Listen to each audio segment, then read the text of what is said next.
ब्रह्मचारिणी माता की जय। दूसरे दिन माता ब्रह्मचारिणी की आराधना की जाती है। नवरात्र में माँ ब्रह्मचारिणी की पूजा करने से माता से तपस्या का वरदान मिलता है। माँ दुर्गा की नवशक्ति का दूसरा स्वरूप ब्रह्मचारिणी का है। माँ दुर्गा का यह स्वरूप भक्तों को और सिद्धों को अनंत फल देने वाला है। यहाँ ब्रह्म का अर्थ तपस्या से है। इनकी उपासना से तप, त्याग, वैराग्य, सदाचार और संयम की वृद्धि होती है। ब्रह्मचारिणी का अर्थ तप की चारिणी यानी तप का आचरण करने वाली। देवी का यह रूप अत्यंत भव्य है। इस देवी के दाएं हाथ में जप की माला है और बाएं हाथ में कमंडल धारण किए हुए हैं। पूर्व जन्म में इस देवी ने हिमालय के घर पुत्री के रूप में जन्म लिया था और नारद जी के उपदेश से भगवान शिव को प्राप्त करने के लिए घोर तपस्या की थी।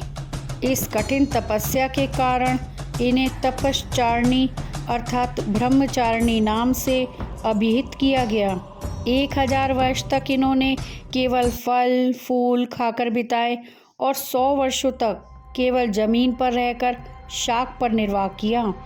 कुछ दिनों तक कठिन उपवास रखे और खुले आकाश के नीचे वर्षा और धूप के घोर कष्ट सहे। 3000 वर्षों तक टूटे हुए बिल्व पत्र खाए और भगवान शिव की आराधना करती रहीं। इसके बाद तो उन्होंने सूखे बिल्व पत्र खाना भी छोड़ दिए। कई हजार वर्षों तक निर्जल और निराहार रहकर तपस्या करती रही। पत्तों को खाना छोड़ देने के कारण ही इनका नाम अपर्णा पड़ा। कठिन तपस्या के कारण देवी का शरीर एकदम क्षीण हो गया। देवता, ऋषि, सिद्धगण, मुनि सभी ने ब्रह्मचारिणी की तपस्या को अभूतपूर्व पुण्यकृत बताया, सराहना की और कहा, हे देवी, आज तक किसी ने इस तरह की कठोर तपस्या नहीं की।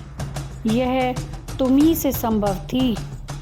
तुम्हारी मनोकामना परिपूर्ण होगी और भगवान चंद्रमौली शिवजी की तुम्हें पति के रूप में प्राप्ति होगी। अब तपस्या छोड़कर घर लौट जाओ। जल्द ही तुम्हारे पिता तुम्हें बुलाने आ रहे हैं। या देवी सर्वभूतेषु ब्रह्मचारिणी रूपेण संस्थिता नमस्तस्यै नमस्तस्यै नमस्तस्यै नमो नमः। माँ ब्रह्मचारिणी की पूजा में फूल, अक्षत, रोली, चंदन आदि अर्पित करें। माता को दूध, दही, मधु व शर्करा से स्नान कराएं और माता को पिस्ते की मिठाई का भोग लगाएं। फिर उन्हें सुपारी, पान, लौंग अर्पित करें। सच्चे मन से माँ की पूजा करने पर वो व्यक्ति को संयम रखने की शक्ति प्राप्त करती हैं।